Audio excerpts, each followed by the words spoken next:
Bonsoir à tous. Merci beaucoup pour votre présence, chacun d'entre vous, pour cet apéro-talk, tout à fait inédit, parce que c'est la première fois que le wagon reçoit le représentant d'un VC, en l'occurrence Willy Brown, cofondateur de Davni. Moi-même, je me présente, je m'appelle Joëvin et je suis actuellement élève au wagon. Pour commencer, Willy, est-ce que tu peux présenter un petit peu ton parcours, le parcours qui t'a amené à devenir cofondateur de Davni et également expliquer le rôle que tu tiens au sein de Davni? Ça marche. Merci beaucoup déjà de me recevoir et très honoré d'être le premier représentant des VC au wagon. Pour faire la réponse courte, moi, je n'étais pas prédestiné à la finance et j'étais plutôt côté entrepreneur. Et pour moi, les financiers, c'était plutôt les mauvais de la barrière. Et donc, j'étais vraiment pas destiné à être VC. Et finalement, en fait, le fait que je suis devenu VC, c'est parce que j'ai beaucoup de critiques face à eux. Et qu'en fait, j'ai trouvé d'autres VC qui eux-mêmes avaient beaucoup de critiques face aux VC. Et on s'est dit, mais en fait, si on a beaucoup de critiques, c'est-à-dire qu'il y a beaucoup de trucs à faire. Et donc on s'est dit, ben, tiens, on peut s'associer et on peut essayer de changer un peu le modèle et d'optimiser un peu la façon dont on peut faire le VC, à la fois dans les profils qu'on met dans la société de gestion, dans la façon dont on approche la relation à l'entrepreneur, dans la façon où on construit un actif, on sort un peu d'un modèle très artisanal et on essaie d'industrialiser un peu plus, d'utiliser la data, de faire du produit, d'utiliser des ressources à l'extérieur et pas seulement une équipe de gestion. Parce que une des très grosses difficultés du VC, c'est en fait, vous êtes un fonds généraliste qui investissait genre dans la tech typiquement, mais la tech, ça bouge beaucoup et l'environnement bouge beaucoup. Et finalement, en fait, vous êtes globalement plus incompétent que la plupart des personnes que vous rencontrez. Et vous devez faire un avis assez rapide parce qu'en général, les tours sont relativement compétitifs. Et donc, vous devez avoir un avis documenté et prendre une décision qui engage l'argent de tiers quand même. Face à des gens qui connaissent mieux un marché que vous, en leur disant non, non, vous vous trompez, voilà ce que c'est. Donc il y a une sorte de mécompréhension. C'est le VC, il a sa thèse et son instinct par rapport à ce qu'il pense être bien, par rapport à l'argent qu'il gère, mais pas forcément par rapport à la qualité de la boîte. Et surtout, il a pas mal de contraintes. Et je pense que c'est un des trucs sur lesquels on pourra passer un peu de temps, c'est de comprendre à quel point la structure d'une société de gestion et d'un fonds qui est élevé influence vraiment sur la façon dont il va évaluer des boîtes et le fait qu'il y a un potentiel d'investissement entre une société de gestion, un fonds donné et une startup. D'accord. Et pour revenir un petit peu sur ton parcours, malgré tout, tu n'es pas un pro-visé VC dans le digital. Je crois savoir que tu as quand même déjà un bon background dans le digital. Est-ce que tu peux revenir un petit peu dessus? Oui, bien sûr. Alors moi, en fait, je suis arrivé plutôt côté market. En fait, quand je suis sorti d'école, donc globalement, j'ai fait pas mal. J'ai bossé en agence et je faisais du freelance en market, plutôt acquisition. Et j'ai lancé Startup Weekend en France. Vous connaissez Qui connaît Startup Weekend ici? Et en gros, j'ai cofondé l'asso en France et j'ai ouvert des villes, c'était genre il y a 7-8 ans, en disant à l'époque, on ramait fort pour dire les startups c'est cool, la tech c'est cool et venez bosser le week-end. Et donc j'ai ouvert pas mal de villes, j'ai ouvert Montpellier, Bordeaux, Lyon, Nantes, Lille, en disant ben, venez, on va organiser ces week-ends où vous allez avoir une expérience directe, immersive de qu'est-ce que ça fait de travailler avec des compétences différentes sur des projets innovants, réfléchir à des opportunités de marché, à des modèles économiques. Donc je passais pas mal de temps là-dessus. En parallèle, j'avais un média que je faisais avec un de mes associés actuels. J'ai bossé dans un club d'affaires où j'étais responsable publication et responsable du business développement et je faisais un bouquin sur le marketing numérique. Et c'était vraiment l'époque où les ad exchanges ont commencé à vraiment prendre de l'importance, où la programmatique Donc la programmatique, c'est tout ce qui est achat, display automatisé, les ad exchanges entre l'offre et la demande. Et en disant, bah, ça devient très techno, il faut un peu en parler, il faut expliquer comment les choses évoluent en marketing aussi sur Internet. Après, je suis devenu responsable pédagogique d'une école numérique qui s'appelle la Web School Factory, qui crée des managers du numérique avec la tech, du market et du design. Et je suis devenu délégué général de France Digital, qui est un lobby de start-up et d'investisseurs. Donc vraiment avec un côté très bottom-up sur créer des événements, comprendre les problématiques et transmettre les savoirs. Et de l'autre côté, vraiment un rôle de lobby, donc de la pédagogie et de la représentation des problématiques des startups, côté cycle de vie, cycle de financement, fiscalité. Et en fait, c'était au moment où François Hollande venait de se faire élire sur un programme où la loi de finances allait faire une convergence entre le travail et le capital et où globalement on était à peu près sûr qu'ils n'allaient pas trop considérer les spécificités des startups, notamment sur tout ce qui était stock options, BSPCE, BSA. Effectivement, les publications ont explosé, donc toute la structure de financement et l'écosystème startup était vachement en péril, et donc il y avait besoin de se structurer, de faire des notes, de faire des case studies et de leur expliquer que c'était un vrai sujet et ça pouvait vraiment créer un énorme problème en France. Et donc j'ai passé pas mal de temps là-dessus, j'ai structuré France Digital, et après c'est là où j'ai rencontré mes associés actuels, l'un avec qui je travaillais, avec qui je gérais un média à côté sur le temps libre, et les trois autres qui étaient, il y avait Marie Cland qui était la présidente de France Digital et qui était associée chez LA Partners, il y a Pierre-Éric Lebovici et Pierre-Yves Merchman qui étaient les associés de Orcos Capital puis Revolution Capital, un fonds dédié à la robotique de service, parce qu'on peut être généraliste ou on peut avoir une stratégie très spécialisée quand on gère un fonds. Et qui était board member et que je voyais souvent. Et finalement, en fait, on s'est mis tous les 5 et on s'est dit, OK, il y a pas mal de trucs à faire dans le venture. Est-ce que il y a pas mal de modèles aussi innovants parce que ça bouge pas mal, et notamment vu qu'il y a beaucoup de ressources ailleurs, on peut un peu être comme le wagon et se dire bah, il y a vraiment des modèles de communauté qui sont hyper intéressantes, de co-apprentissage, d'utiliser les savoirs, le temps, l'énergie et de différents profils un peu partout dans le monde. Et donc on a structuré ça à ce moment-là il y a 2 ans et demi, 3 ans. D'accord, merci beaucoup. Et justement, on peut en venir maintenant à Davni proprement dit. Tu as parlé de communauté, c'est un petit peu comme ça que se représente Davni aussi, un fonds communautaire, ce qui est un positionnement tout à fait particulier, à travers un site web, une appli. Est-ce que tu peux revenir un petit peu sur le détail de Davni, de son mode de fonctionnement? Oui, bien sûr. Donc, je ne sais pas si vous voyez comment c'est structuré. Le VC, j'arrête pas de faire la distinction. Je pense que c'est pas mal juste de le présenter. Donc, en fait, c'est une société de gestion, c'est une SAS qui va ensuite avoir un agrément des marchés financiers pour gérer des fonds. Vous avez levé un fonds qui globalement collecte de l'argent de tiers. Donc, c'est soit des grandes boîtes, des corporates, soit des individus, que ce soit des family office ou des gens qui sont plutôt aisés, enfin qui sont aisés d'ailleurs, soit ces institutionnels, donc des gérants, des assureurs, des banques, des gestionnaires d'actifs, donc des gens qui gèrent plusieurs milliards, et donc qui vous confient de l'argent pour faire de l'investissement sur une durée de 10 ans. Et en gros, vous pitchez un deck, donc ça s'appelle un PPM, donc c'est vraiment une identification de votre stratégie, comment vous allez construire votre portfolio, comment vous allez le financer, refinancer les boîtes, quel type de boîte, quels critères d'investissement, quelle sera l'équipe, comment elle va évoluer, et comment vous allez faire globalement pour trouver les meilleures boîtes et pourquoi vous pensez que ces boîtes seront les meilleures. Et donc c'est vraiment un fonds, ça a une structure très classique, et les LP, donc les limited partners, ces investisseurs qui mettent dans le fonds, finalement, elles vont demander exactement comme un VC va demander à une startup, bah pourquoi toi, quel est ton différenciateur, quelle est ta stratégie, quel est ton positionnement. Et nous, chez Daphne, finalement, ce qu'on s'est dit, c'est en fait, on est une plateforme, on est intermédiaire entre ces LP et entre les startups. Donc l'idée, c'est comment on améliore beaucoup la relation des deux côtés, notamment comment on crée beaucoup plus de transparence avec les LP, parce qu'en fait, le gros sujet, c'était la tentative un peu, c'est vu que vous levez un fonds tous les 10 ans, ben, vous levez l'argent et après vous courez avec l'argent et vous essayez d'être tranquille et autonome et faire votre vie. Donc l'idée, c'est comment on peut aussi leur donner plus d'infos, les accompagner plus et être plus et apporter plus de valeur à des gens qui vous confient le fonds, pas uniquement pour des questions de performance financière, mais aussi pour comprendre l'innovation, pour rencontrer des entrepreneurs, pour faire pas mal de choses. Et le second, c'est comment on fait pour apporter plus de valeur aux startups et faire plus efficacement son métier. Et finalement, en fait, on a vraiment plusieurs étapes quand vous allez appréhender un projet. Il y a vraiment le côté quand vous détectez l'opportunité, donc quand vous rentrez en contact. Donc il y a vraiment un côté proactif et réactif. Le côté réactif, c'est dire, je sais pas, je crois beaucoup aux startups de l'éducation, et donc je vais mapper le marché, je vais essayer de comprendre comment ça marche et je vais essayer de rencontrer tous les acteurs. Le second, c'est le réactif. Donc là, vous avez beaucoup d'intros et c'est un peu le pari. Beaucoup d'investisseurs vont plutôt investir dans des gens qui sont conseillés par eux-mêmes parce que c'est un filtre. Et le second, c'est quand vous traitez aussi tous les autres gens qui ne sont pas par les intros et vous avez ce funnel un peu market où vous avez tout le upper funnel qui est très très volumineux avec beaucoup de bruit par rapport à ce que vous pouvez faire. Donc comment vous le faites le plus rapidement. Donc il y a le sourcing, il y a l'assessment. Donc l'assessment de ce upper funnel. Et ensuite, comment vous faites pour vous dire, OK, j'ai l'impression que la team a l'air géniale, le business a l'air génial, ça a l'air de coller par rapport à ce que je peux faire et ce que j'ai vendu à mes LP. Maintenant, c'est comment je fais pour m'assurer que c'est vrai tout ça, parce que je dois aller vite et que je ne suis pas forcément un expert là-dedans. Et donc nous, ce qu'on a fait, c'est on s'est dit, en fait, si on fait un modèle de communauté avec à peu près 300 personnes autour de nous qui ont accès aux startups qu'on regarde et qui ont accès globalement à tout ce qu'on fait, En fait, ils ont des notifications personnalisées, ils ont globalement la vision de tout notre deal flow et on leur dit bah, qu'est-ce que vous pensez de cette startup? Est-ce que vous connaissez des gens qui connaissent très bien ce marché, qui connaissent les concurrents? Comment vous l'appréhenderez?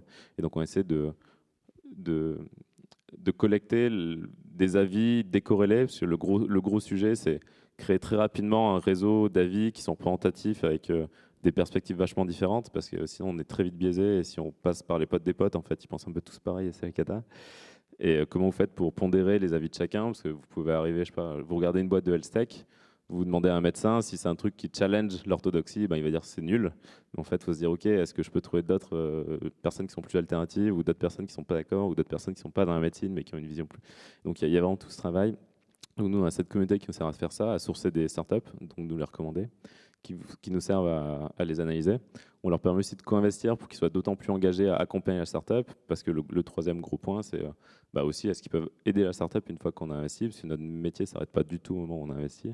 Notre métier continue et on se dit comment on peut faire les meilleures intros, les aider à sécuriser les meilleurs talents, les aider à se développer, les aider à fundraiser sur les prochains tours.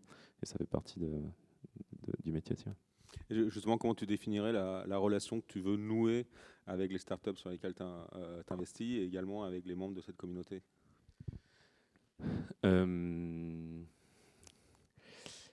Avec les membres de la communauté, disons que la réponse est le plus simple, c'est d'essayer d'être le plus en proximité et en confiance.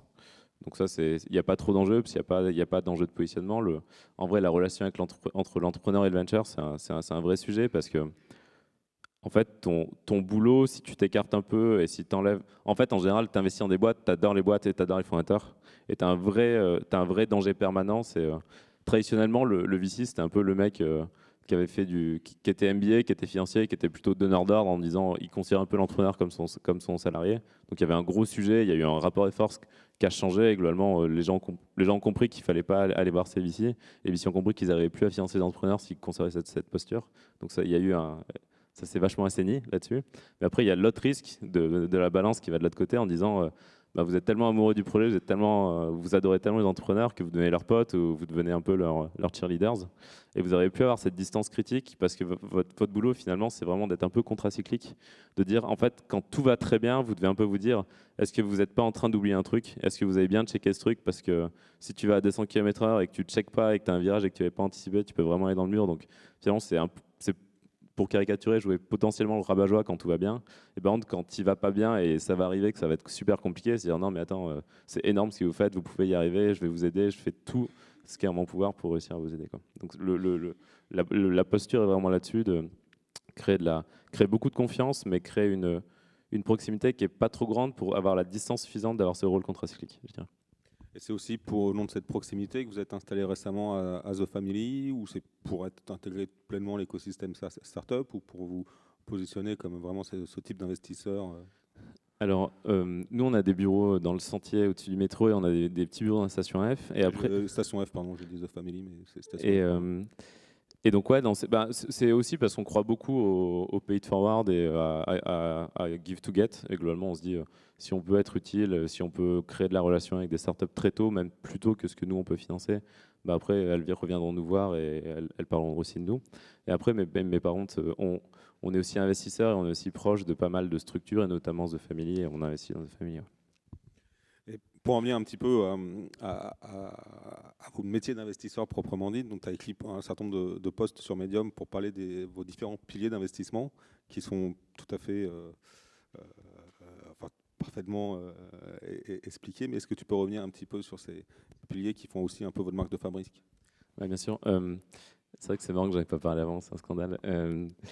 En fait, ce qu'on s'est dit, c'est... ce qu'on a constaté, c'est effectivement les startups sont internationales par nature et de plus en plus tôt et de plus en plus fort. Et il y a vraiment eu un shift en France, notamment avec l'épisode Criteo puis Blablacar, où avant les champions mondiaux, les rôle modèles, c'était vente privée, c'était free, enfin, c'était plutôt des acteurs locaux. Et globalement, ce qui s'est passé en France s'est passé aussi dans tous les pays. Et on a vu les startups qui devenaient mondiales très très vite et internationales très très vite.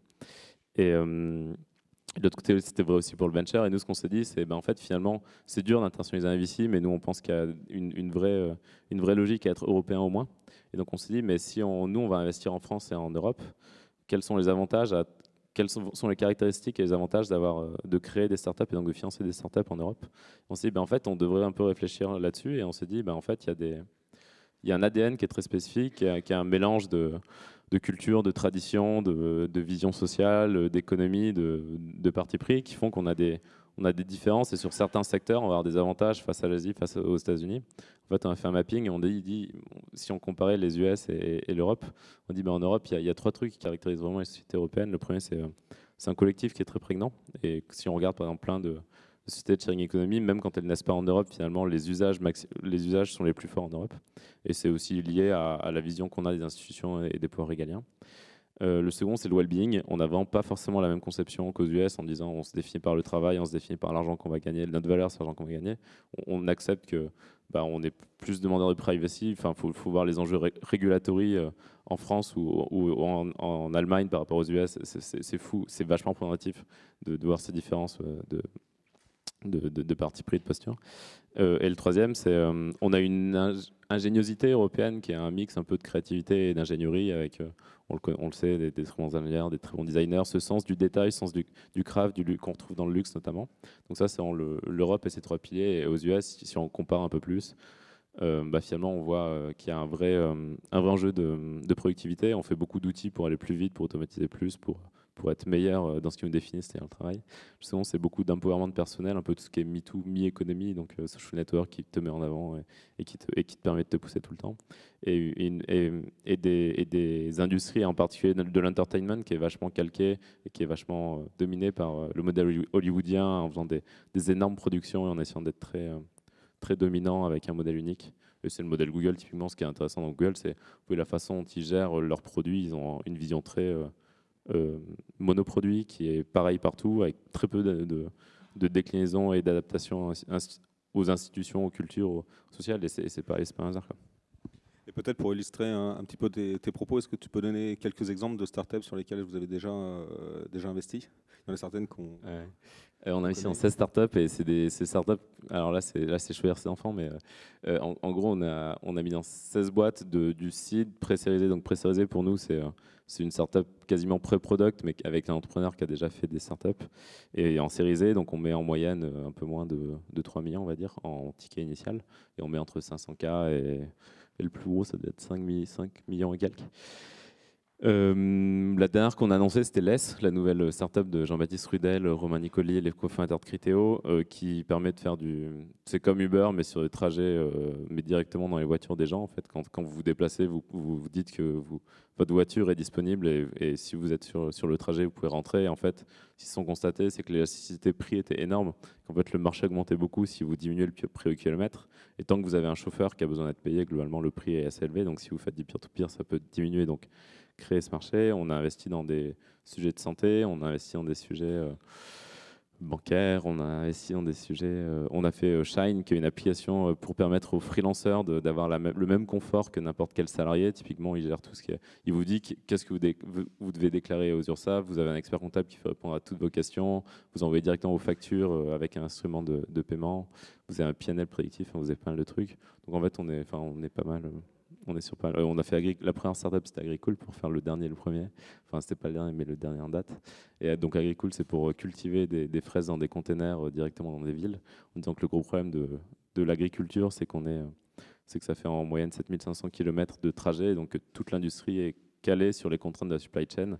Et donc vous prenez des fruits pour leur solidité plus que pour leur goût, leur nutriment, quoi. Et imaginons, je ne sais pas si cette situation s'est déjà produite, imaginons par exemple deux startups qui répondent à vos tests d'investissement parfaitement, qui sont toutes les deux viables, auxquelles vous croyez. Comment vous allez faire pour les départager? Est-ce que ça peut se produire, ce cas de figure? Donc là, le scénario, je ne suis pas sûr d'avoir compris. Le scénario, c'est vous avez deux startups qui font exactement pareil, qui viennent vous voir en même temps? Non, deux dossiers d'investissement sur lesquels vous devez choisir, départager entre l'un ou l'autre. Est-ce que ce genre de cas peut se produire? Alors, je tente une réponse et tu me corriges si c'était pas ce que tu me posais, je suis désolé. Déjà, ce qu'il faut comprendre, c'est que nous, on a une stratégie de portefeuille, donc on a un nombre limité de startups dans lesquelles on va investir. Donc, typiquement, en fait, chaque fois qu'on fait un investissement, on refuse de faire des investissements dans d'autres boîtes. Et c'est vraiment ce truc qu'il faut comprendre. Ce qui est super compliqué, c'est que nous, on voit, je sais pas, peut-être 20 boîtes par semaine. Et en fait, chaque fois qu'on dit oui ou chaque fois qu'on dit non, en fait, c'est aussi en relatif plus qu'en absolu. Et est-ce que ça répond un tout petit peu? Ouais. C'est très bien, merci. Et justement, quel conseil tu donnerais, toi, à un investisseur, pardon, à un start-upper qui veut lever des fonds, qui vient vous voir, comment il doit défendre son projet? Alors, si je prends vraiment la perspective de... Si moi, je me barrais d'un fonds de venture et que j'allais lever, si je crée une startup, je pense qu'il y a pas mal de trucs à comprendre. Le premier truc à comprendre, c'est donc comprendre que la structure du fonds va impliquer sur la façon dont ils vont traiter le dossier. Typiquement, on va dire, vu qu'en fait, si vous regardez... Alors là, bon, je vais essayer de le faire rapidement. Si vous regardez en fait les return types d'un fonds de capital risque, en fait, quasiment tout le fonds va être rendu que par une ou deux startups. Et sachant qu'en fait, quand ils vont rentrer entre 15 et 25% de détention dans le capital au moment où ils rentrent, et qu'il va y avoir beaucoup de tours de détention. Au mieux, ils vont rester sur ce qu'ils sont rentrés s'ils arrivent à toujours garder leur prorata en investissement sur tous les tours de financement. Mais donc globalement, on va dire qu'à la fin, au moment où la boîte va rentrer en bourse ou qu'elle va être achetée, on va dire que le fonds va avoir, je sais pas, 10% par facilité de calcul plus qu'autre chose, mais on va dire entre 2 et 15%, mais plutôt entre 10 et 15% pour une boîte qui marche bien. Et vu que vous savez qu'il y a à peu près une boîte qui marche bien, ben en fait, ça veut dire qu'avec 10%, vous devez, si vous avez un fonds de 100 millions, typiquement, la boîte doit être valorisée 1 milliard, quoi, déjà. Et enfin, bon, après, ça impliquerait qu'il n'y en ait qu'une qui est rendue, mais en fait, quand on regarde plein de returns de fonds de venture, c'est à peu près le cas. En fait, ce qu'il faut comprendre, un des premiers trucs qui est immédiat et qui est hyper fort, c'est la plupart des ventures vont avoir des stratégies de déploiement de leurs actifs en fonction de la taille de leur fonds. Plus le fonds sera gros, plus les gens auront tendance à solliciter des boîtes qui ont un potentiel énorme. Et donc, typiquement, si je gère un fonds qui a 40 millions, je pourrais m'autoriser à investir dans des boîtes où je me dis, OK, elle peut faire, je sais pas, 100 ou 200 millions. Et donc, je vais essayer de stress tester. Est-ce que ça impliquerait quoi par rapport à son modèle économique, le nombre d'utilisateurs, l'ARPU de ses users, qu'est-ce que ça voudrait, et le multiple type de l'EBIT ou du CA, ce que ça implique pour faire 200 millions. Par contre, si j'ai un fonds de 1 milliard, bah, je sais que je ne vais mettre que dans des boîtes où je me dis c'est vraiment des boîtes mondiales qui peuvent vraiment créer des monopoles temporaires, qui peuvent vraiment prendre des parts de marché énormes. Donc déjà, il y a ce premier truc, c'est comprendre quel fonds a quelles contraintes. Après, j'irai voir les portfolios et j'irai me renseigner auprès de la réputation du fonds en disant qu'est-ce que ce fonds aime faire fondamentalement.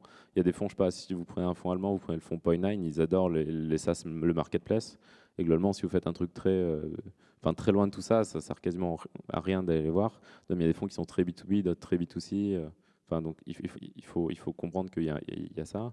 Après, il ne faut pas oublier qu'un fonds, c'est un partnership et chaque associé ou chaque personne de l'équipe a des spécificités et des goûts. Et donc, c'est intéressant de contacter une personne en particulier par rapport à ce qu'elle aime.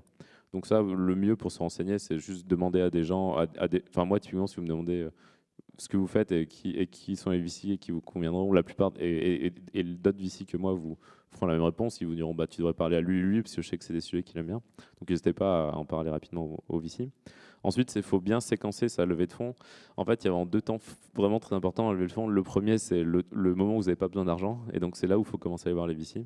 Donc, juste pour que les VC comprennent ce que vous voulez faire, voir un peu leur réaction par rapport à ce que vous dites, voir quels sont les trucs qui les crispent pour savoir sur quoi vous allez devoir travailler, sur quoi vous allez devoir argumenter, surtout pour commencer à créer une relation.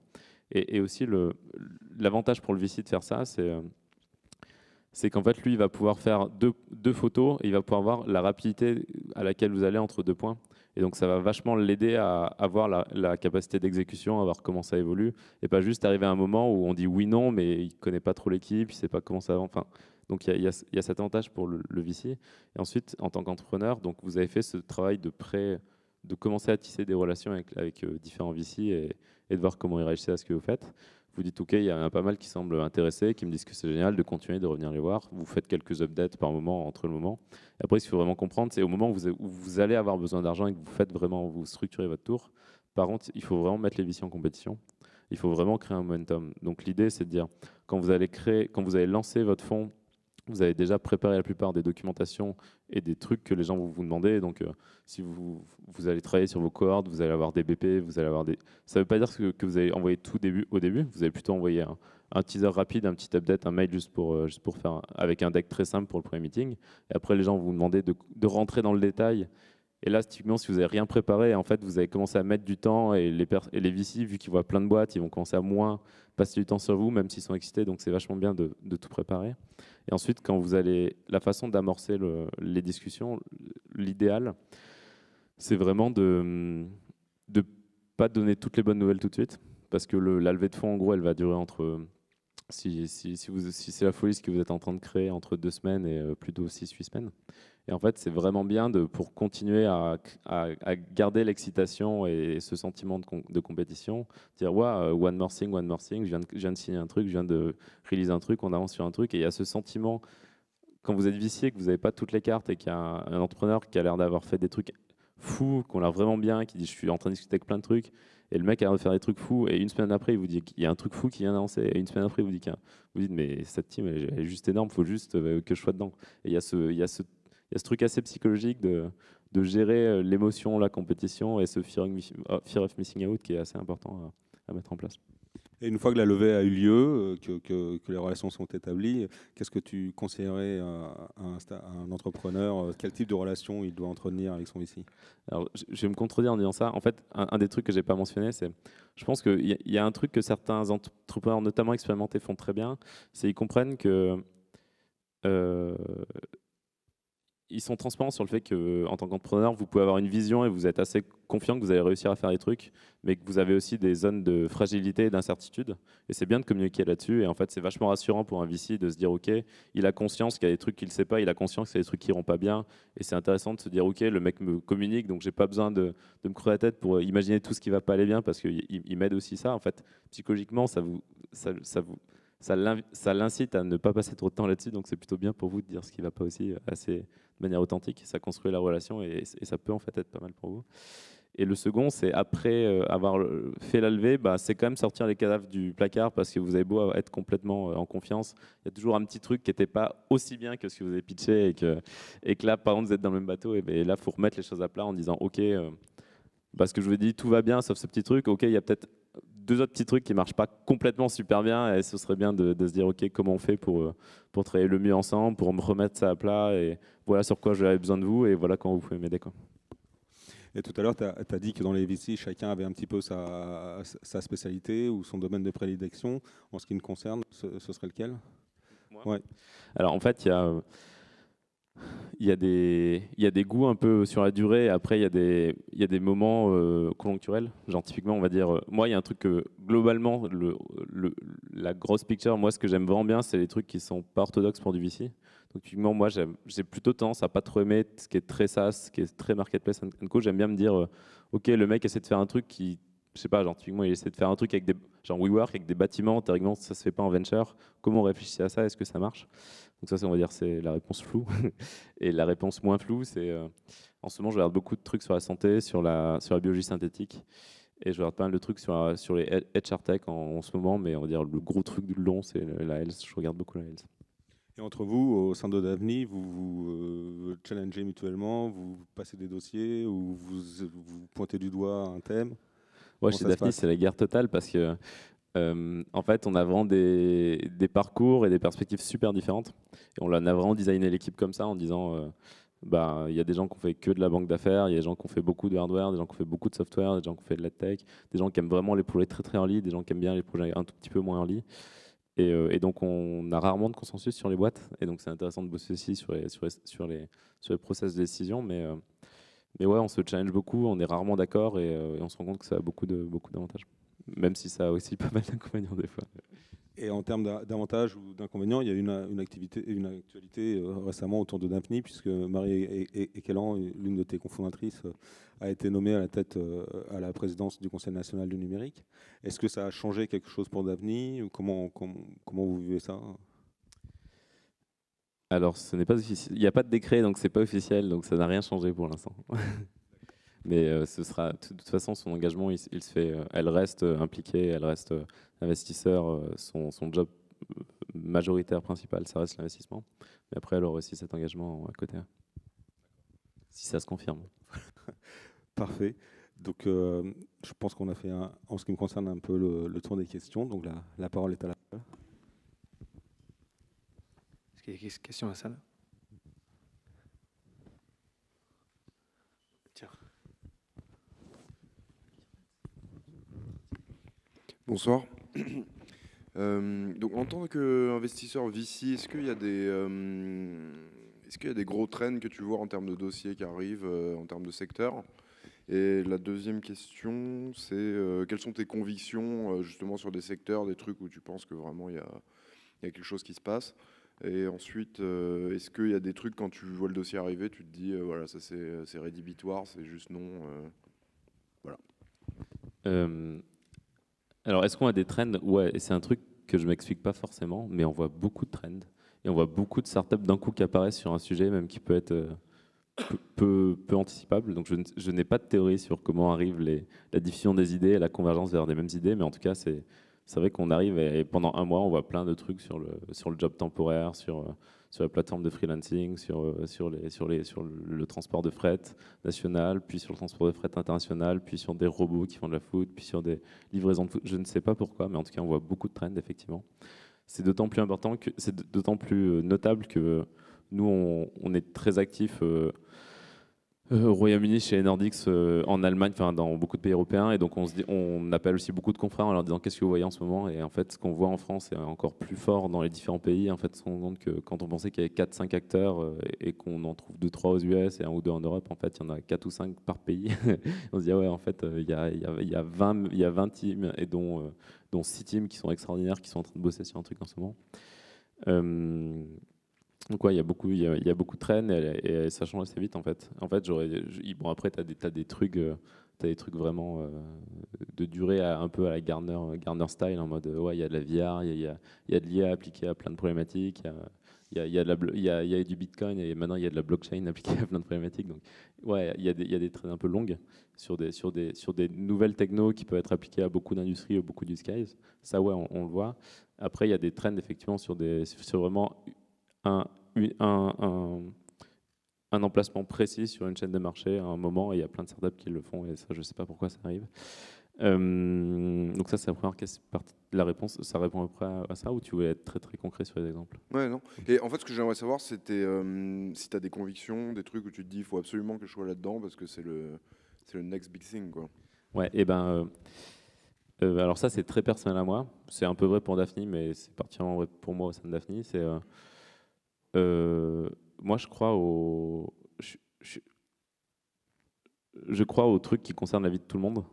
Donc moi, j'ai du mal à me dire, j'ai du mal à m'exciter énormément pour un logiciel qui optimise la conception graphique des industriels dans l'aéronautique, alors qu'il peut y avoir des opportunités marché, et peut-être que ce serait énorme. Mais moi, j'aime vraiment les trucs où tu te dis, bah, tu es en train de t'attaquer à l'assurance, à la banque, à l'alimentation, à la santé. J'aime bien les trucs massifs et j'aime bien particulièrement les trucs qui sont des vrais enjeux structurels économiques du type la transition énergétique. J'aime bien les trucs sur la santé, parce que je pense qu'il y a beaucoup de trucs sur la santé. J'aime bien les trucs je sais pas, sur le knowledge globalement. Et après, tu dis, OK, là-dessus, est-ce que c'est plus ou moins, est-ce qu'il y a plus ou moins d'opportunités économiques? Est-ce que c'est pris de la bonne façon? Est-ce que le venture peut financer ce genre de trucs? Parce qu'après, tu vois, il y a aussi, en fait, il y a une logique de, si on prend l'échelon au-dessus du venture, si on se dit le LP, en fait, le LP il va investir dans des fonds et en fait, lui, il va avoir une exposition à un vintage, donc à un fonds qui va investir pendant 3 à 5 ans à une période donnée. Et en fait, ben, c'est compliqué, si on va dire, je sais pas moi, si on va dire, si moi j'investis dans une technologie ou un matériel vachement intéressant sur de l'énergie aujourd'hui, on va dire, je sais pas, j'investis dans un matériau qui chope la lumière, qui la transforme en énergie et qui peut remplacer toute batterie. Il y a des trucs comme ça qui sont en train de se faire. Bah après, peut-être que le problème, c'est peut-être que dans 5 ans, il y aura une techno 100 fois meilleure qui va apparaître et qui va peut-être ruiner complètement cette techno. Et donc il y a aussi ce côté de ça, c'est intéressant dans l'absolu, mais est-ce que c'est intéressant durablement? Et cette réponse est très compliquée à faire. Et donc tu fais des actes de foi et tu dis bon, moi j'espère.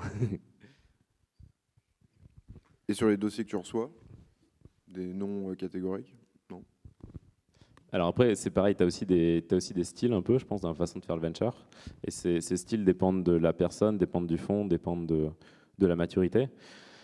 Moi, typiquement, je pense que je vois moins de dossiers que beaucoup de mes confrères, en me disant que je passe beaucoup de temps à essayer de créer des connaissances qui vont servir aux boîtes, à créer de la réputation et du savoir pour connaître Daphne, pour convertir les meilleurs entrepreneurs. Et je passe beaucoup de temps à parler avec des gens que j'estime beaucoup et qui m'indiquent et qui me retransfèrent sur des très bons entrepreneurs. Et finalement, en fait, je fais beaucoup d'indirect, moi.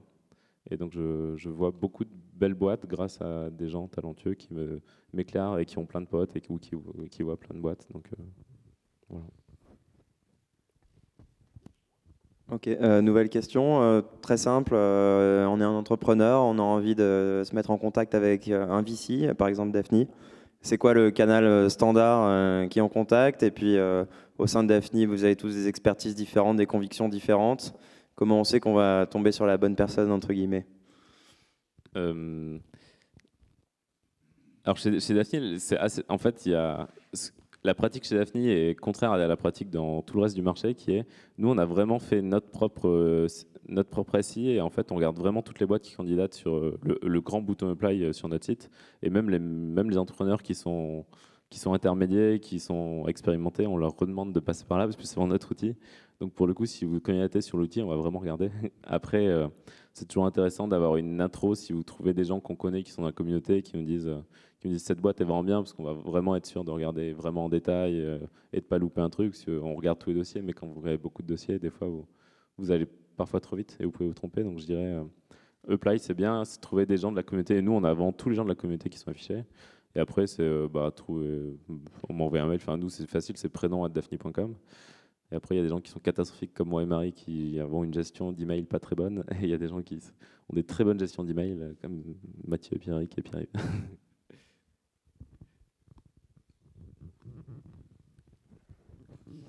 À quelle étape faut vraiment justement apply sur votre site pour vous contacter? Est-ce que c'est vraiment pré-lancement? Est-ce que c'est faut déjà être rentable un petit peu? Bah, tu vois, si tu prends, j'ai évoqué Shine tout à l'heure, on a fait Launcher aussi, qui est la boîte de Loïc Soubéran, qui avait fait Tids avant et qui fait une app pour commander en équipe son déjeuner à midi, et plus vous êtes beaucoup dans la boucle, plus vous avez des réductions fortes. Bah, typiquement, eux deux, on les a financés alors qu'ils n'avaient rien. Enfin, ils avaient vraiment des slides. Mais après, on avait une relation depuis longtemps avec eux, on savait qu'ils exécutaient bien, on savait qu'ils savaient constituer une équipe très vite parce qu'ils avaient déjà bossé avec des gens qui étaient prêts à les suivre. Donc il y avait tout ce risque d'exécution qui était quasiment réduit à néant. Donc en fait, la réponse générique est compliquée à faire puisque ça dépend beaucoup de notre appréciation très personnelle de est-ce qu'on croit en ce marché, est-ce qu'on le connaît déjà, est-ce qu'on croit en votre capacité d'exécution et est-ce qu'on peut s'en rassurer plus objectivement que juste de la pure foi. Mais nous, on peut regarder des trucs très tôt. Ouais. En tout cas. Mais bon, les faits montrent qu'on a rarement investi. Le plus petit invest, c'était 500K et on était deux. Donc tu vois, ça veut dire, est-ce que tu penses que tu es en train de lever 1 million ou pas? Et est-ce que tu penses que tu peux les utiliser et que ça a du sens? Après, on peut mettre 2,5 millions pré-product avec des gens en disant, nous on pense que les entrepreneurs talentueux, il faut qu'ils arrêtent de passer leur temps à lever des fonds, il faut qu'ils aient des ressources pour avoir des équipes et créer leurs produits. Mais c'est pas forcément ce que pensent beaucoup d'autres gens, et ils ont raison aussi, mais nous on aime bien faire ça, mais ça implique qu'on soit vraiment rassuré sur ce que vous êtes en train de faire et qu'on soit très excité sur le problème que vous êtes en train de résoudre.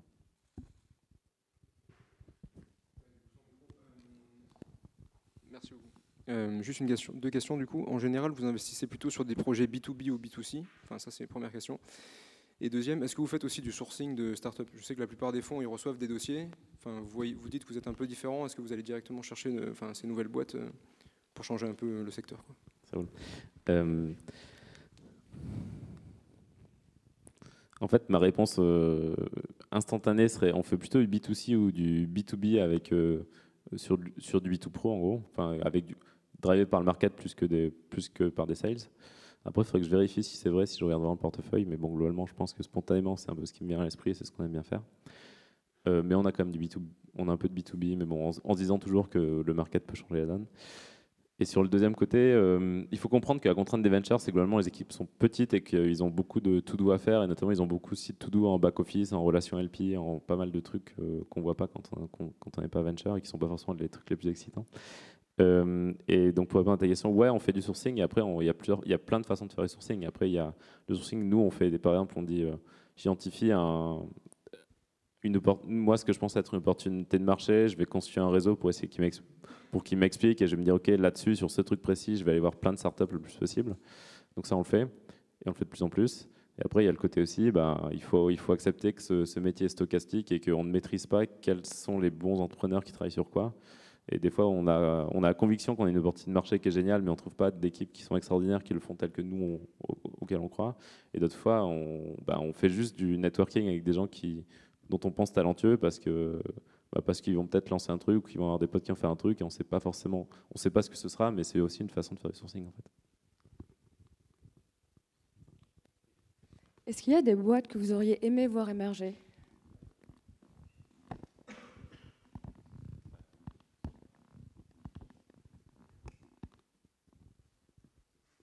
Quelle question géniale.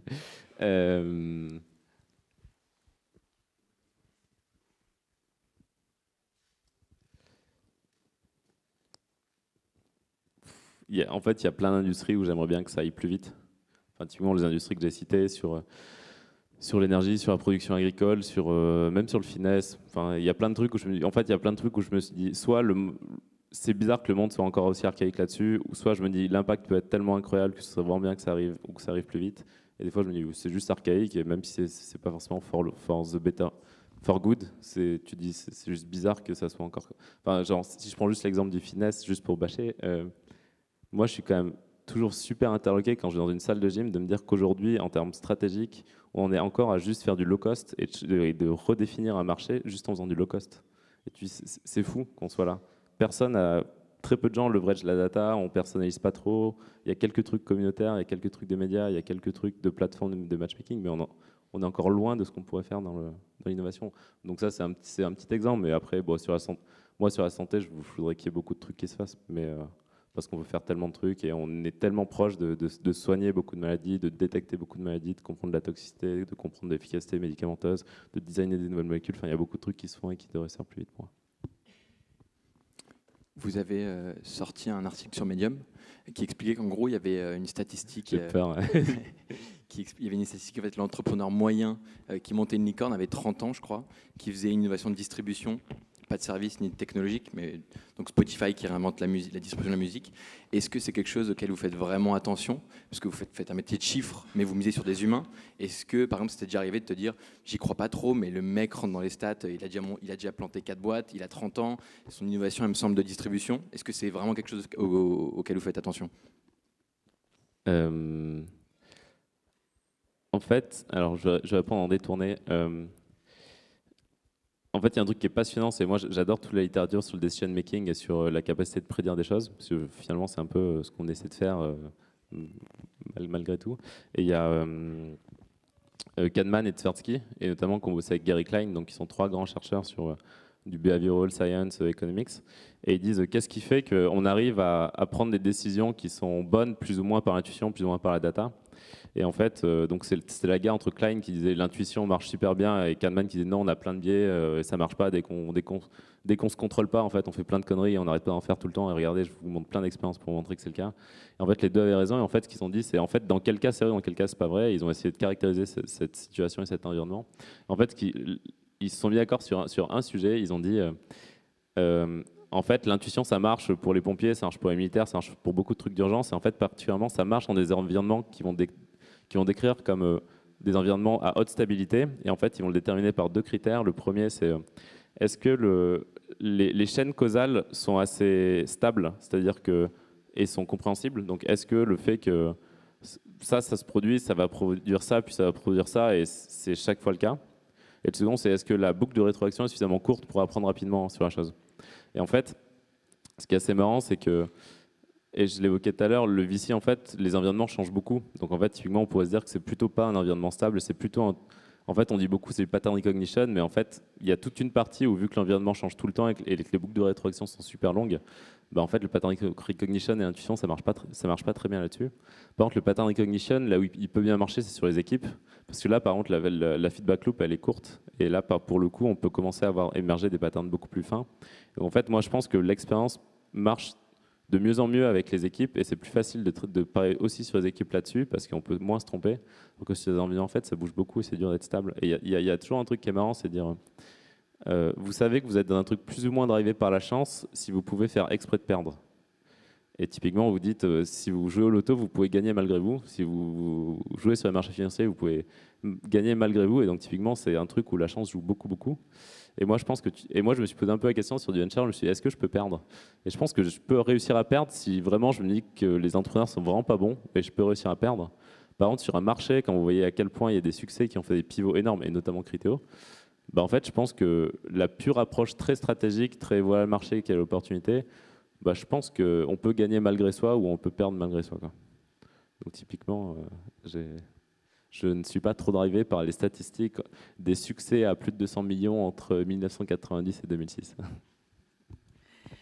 Super, je prends la suite. Quel conseil vous me donnez pour faire une présentation à adresser à un VC, sachant qu'on présente un produit qui est innovant sur un marché qu'on ouvre? Parce qu'on m'a dit, revenez me voir. Donc j'ai fait mon tour des VC. Ils m'ont dit, c'est trop génial, revenez quand vous avez 3 clients. Bon, la bonne nouvelle, c'est que je suis en train de les avoir, mes 3 clients. Mais finalement, j'arrive sur un marché où on est disrupteur, soi-disant, en tant que VC, start-up et autres. Et je me rends compte que je dois rentrer vraiment dans un moule absolument... un vrai pattern, en fait, je dois avoir un pitch deck, je dois avoir ma vision, je dois vous parler d'une certaine façon, je dois vous envoyer des slides sur un certain format. Et quand tout est nouveau, vous faites comment? Et surtout quand on ne veut pas lâcher sa vision, ni son expertise. C'est une bonne question. Parce qu'en fait, l'innovation est très difficile pour vous, donc on est uniquement dans la problématique de la chance, où moi je disrupte vraiment ce que j'apporte, et quand on me demande la taille du marché, je dis c'est 0 ou licorne. Ouais, alors je vais essayer de faire un peu en 3 axes. Le premier, c'est vrai qu'en fait, on a toujours des heuristiques, et c'est vrai pour tout le monde, où on se dit, un des trucs qui prédisait le plus la sensation de proximité avec quelqu'un, c'était le langage qu'il utilisait, pour montrer à quel point il y a de l'homophilie au sein des langages utilisés. Parce qu'en fait, si vous faites les mêmes études, globalement, vous avez un peu la même façon de parler, et en fait, vous vous dites que les gens sont talentueux juste parce qu'ils parlent de la façon dont vous parlez, ce qui est un problème aussi quand on est international. Donc, il y a côté, effectivement, il y a quand même, globalement, tout le monde est vachement influencé par ses goûts, par ce qu'il a vu, par le fait qu'il appartient à une proximité forte. Et en fait, c'est vrai que c'est con, mais on regarde 2 slides et on se dit, à votre avis, lequel a levé? Souvent, on y arrive à le faire parce qu'on sait qu'il y en a un qui a les codes. Et en fait, il a les codes aussi parce qu'il est dans un réseau, il a la proximité avec plein de personnes qui fait qu'il a les codes pour maîtriser, pour influencer, pour convaincre. Donc, il y a ce premier truc. Donc ça, c'est... je pense qu'il faut aussi accepter de connaître les codes et de jouer avec, je pense. Donc, il y a ce côté. Après, il faut avoir bien en tête que le VC, et ça c'est déprimant quand on est VC, mais c'est quand même plutôt un métier, surtout quand vous faites du série A institutionnel. C'est vrai que c'est un métier où vous devez être très proche du go-to-market, enfin un go-to-market très court, et vous n'êtes pas en train de financer des innovations très longues, notamment parce que vous avez des fonds qui durent 10 ans, et parce que l'innovation vraiment qui te prend du temps, pour caricaturer, c'est la DARPA aux US qui la finance. Ensuite, et très longtemps après, il y a des startups qui ont utilisé toute cette technologie et qui ont créé beaucoup de valeur commerciale. Et au bout de 3 ans, et les VC ils arrivent 3 ans avant pour choper cette valeur. Mais c'est pas forcément eux qui ont financé bien en avant ce truc. Donc ça, c'était le côté des primes propres sur le métier. Et après, je pense que c'est vraiment une question de réussir à créer une conviction chez un VC. Et ça, c'est est-ce que lui, fondamentalement, il croit en vous, en ce que vous faites, et il est prêt à faire mentir toutes ses obligations de gestionnaire de fonds de tiers, de gestionnaire prudentiel, du fait que s'il investit en vous, il n'investit pas dans des trucs qui semblent moins risqués, donc qui théoriquement vont lui faire gagner plus d'argent si vous avez une approche vraiment espérance mathématique, proba fois payoff. Et donc, c'est que essayer de convaincre des gens. Mais les problématiques que vous évoquez en tant qu'entrepreneur, on a les mêmes. En fait, ce qui est marrant, c'est tout ce qui est un peu blue ocean, très tôt dans un marché, peut vraiment restructurer un marché. Nous, quand on va bosser dessus, on va avoir les mêmes problèmes. Enfin, pourquoi on vous demande le tam, sam, som? Parce que nous, on va le faire aussi. On va se dire, oui, c'est quoi le tam, sam, som? Et si vous avez des difficultés, nous, on l'aura aussi. Et parfois, le non, c'est juste la facilité en disant, ça a l'air bien, mais c'est vrai que j'arrive pas à me convaincre par rapport à d'autres boîtes où c'est plus facile à me convaincre. Parce que j'ai plus de... Et ça, je crois que la tristesse, c'est que c'est un peu inhérent au modèle, quoi. Et donc, il faut trouver la personne qui joue le modèle, ou qui a le confort pour le jouer, ou l'assurance pour le jouer, ou l'acte de folie. Le confort, ça veut dire des fonds plus grands? Ça peut avoir plein de trucs, mais ça peut vouloir dire des fonds plus grands, ça peut vouloir dire des gens plus établis au sein des fonds, ça peut vouloir dire... les deux. Surtout ça. Des fonds plus grands et des gens très établis au sein des fonds qui savent qu'ils ne jouent pas leur carrière, leur réputation sur un deal parce qu'ils l'ont déjà construit, leur réputation.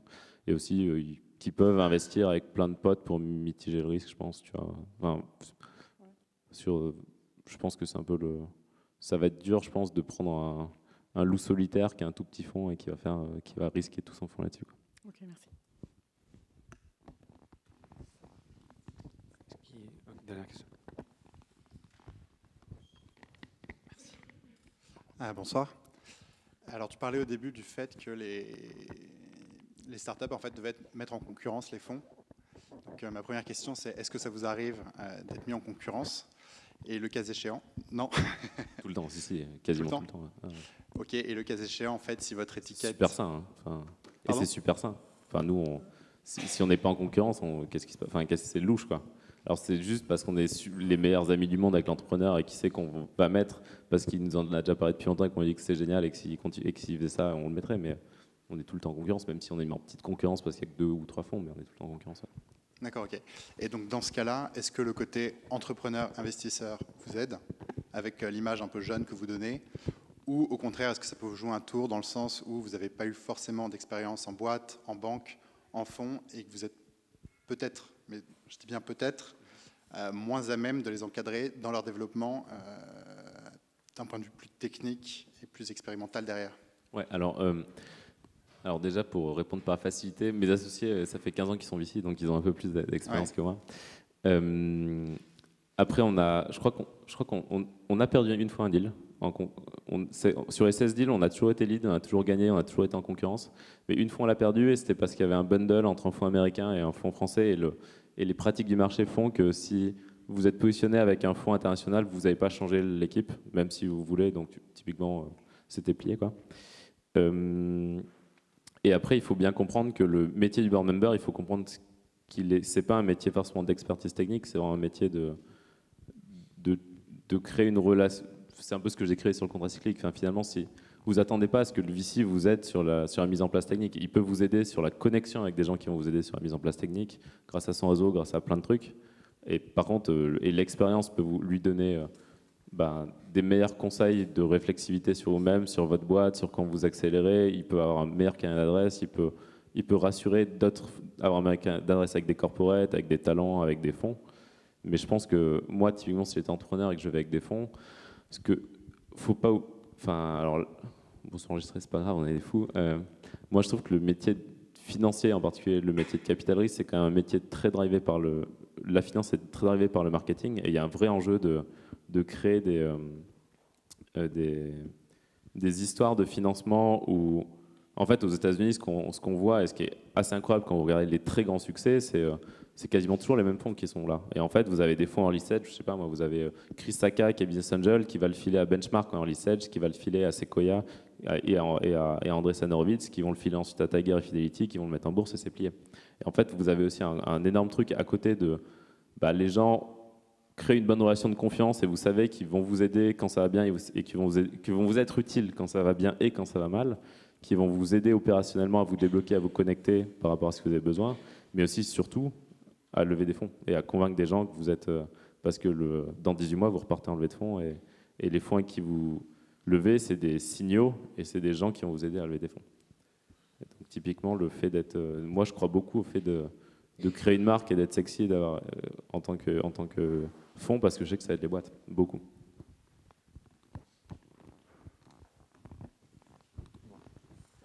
Dernière question. Ouais, une dernière question. Je m'adresse au VC, au métier de VC. Je voulais savoir un peu comment vous voyez l'arrivée de nouveaux modes de financement, comme les ICO, par exemple, qui est un peu à la croisée. Ça marche, ouais, qui est un peu à la croisée des chemins entre le crowdfunding et l'IPO. Pour l'instant, très ancré, blockchain, et notamment Ethereum. Ça pourrait être une façon de réinventer le métier de VC, en quelque sorte. Je voulais avoir ton point de vue là-dessus. Ouais, ça marche. Alors, si tu veux, je réponds à l'ICO précisément et ensuite un peu sur les autres alternatives. Alors sur ICO, disclaimer, je ne suis pas un expert précis de l'ICO et de la technicité telle qui est mise en place. La grosse contrainte de l'ICO, c'est globalement, donc, pour ceux qui ne connaissent pas, c'est vous levez de l'argent en générant des tokens. Et donc des gens vont pouvoir investir et acheter des tokens sur votre société. Le gros enjeu, c'est qu'en fait, aujourd'hui, légalement, vous n'avez pas le droit de lier vos tokens à des performances d'entreprise. Et pour une bonne raison, et qui fait que si vous le faites, il va y avoir un autre truc, c'est globalement, si vous êtes adressé au grand public, vous devez, la loi fait que vous protégez toujours l'investisseur particulier, et donc vous devez commencer à mettre en place tout ce que demande d'être une boîte qui s'adresse à des investisseurs particuliers si vous liez les tokens et la performance de l'entreprise. En fait, pour moi, les tokens aujourd'hui, l'ICO aujourd'hui n'a de sens que si vous liez fondamentalement les tokens à une activité de l'entreprise qui n'est pas financière. Et typiquement, pour moi, ça marche si vous êtes basé sur une communauté. Et vous pouvez vous dire, pour moi, si vous créez Reddit et vous faites une ICO et vous dites le token, ça va être l'activité sur Reddit des utilisateurs, c'est de la bombe. Et franchement, l'ICO, ça a beaucoup de sens. Ouais, il y a un peu ces deux tendances, c'est-à-dire d'avoir une monnaie virtuelle qui va être échangée contre de la prestation de services sur la plateforme, et aussi l'aspect un petit peu investisseur, je vais souscrire un token de cette société parce que je crois en sa crypto et j'ai lu son white paper, donc il y a un peu ces deux aspects. Mais moi, mon point, c'est autant si vous le calez sur l'activité de la communauté, vous avez un proxy réel sur le fait que la boîte marche et que la valeur prend dans le token. Donc ça a du sens d'investir. Par contre, le deuxième cas que tu évoques, si j'investis en croyant cette monnaie virtuelle, je n'investis que sur ma conviction qu'il va y avoir une spéculation sur la monnaie indépendamment de comment va la boîte. Et la boîte n'a aucune obligation de communiquer sur comment elle va et sur ce qu'elle fait. Donc pour moi, c'est que du hype, c'est que de la spéculation, l'ICO aujourd'hui. Après, peut-être que l'ICO et peut-être que la blockchain, dans la façon dont on va la générer, va pouvoir complètement réinventer la façon dont on fait le venture. Et franchement, moi, ça me va très bien. Moi, je ne pense pas que le venture tel qu'il est structuré aujourd'hui, c'est le modèle optimal. Je pense qu'il a beaucoup d'avantages et je pense que la relation entre des gens qui voient beaucoup de boîtes et qui essaient de créer des synergies avec des relations avec d'autres investisseurs, avec des talents, avec pas mal de trucs, c'est utile pour la boîte, mais je pense qu'il y a plein d'autres modèles qui marchent bien. Et moi, je trouve qu'Angelis, c'est génial ce qu'ils font. Je trouve que le crowdfunding en early stage, c'est hyper vertueux. Je trouve qu'il y a plein de trucs à améliorer, notamment sur les board members. C'est pas parce que vous êtes un bon investisseur que vous êtes un bon board member. Et on pourrait imaginer d'autres trucs qui ne corrèlent pas forcément le fait d'être au board et le fait d'être investisseur. On pourrait imaginer. Et il y a beaucoup d'autres trucs qui arrivent. Il y a beaucoup plus de financement en SPV, donc en véhicules individuels. Typiquement, vu que les boîtes restent de plus en plus longtemps cotées avant d'entrer en bourse, typiquement Uber n'est pas en bourse. Donc, et la façon dont vous pouvez raisonner, c'est vous dire, si vous distinguez le marché privé, donc de gré à gré, et le marché financier, en gros, si vous êtes un investisseur du marché financier et que la boîte met de plus en plus à côté, c'est-à-dire qu'une grosse partie de la valeur qu'elle va créer ne vous est pas accessible en tant qu'investisseur dans les marchés publics. Donc vous avez intérêt à investir avant qu'elle soit dans les marchés publics. Et donc vous commencez à faire investir de gré à gré à chaque opération sans passer par les marchés publics. Et tout ça, ça bouge tout le temps, quoi. Et ça bouge beaucoup, et je pense que ça a beaucoup bougé. Et le venture bouge, et tant mieux, parce qu'il n'a pas bougé pendant longtemps et qu'il est loin d'être bien, quoi. D'accord. Ok. Bon. Merci beaucoup, Willy. Merci pour ton témoignage. Et merci à chacun d'entre vous pour votre participation. Merci à toi. Merci, Alice.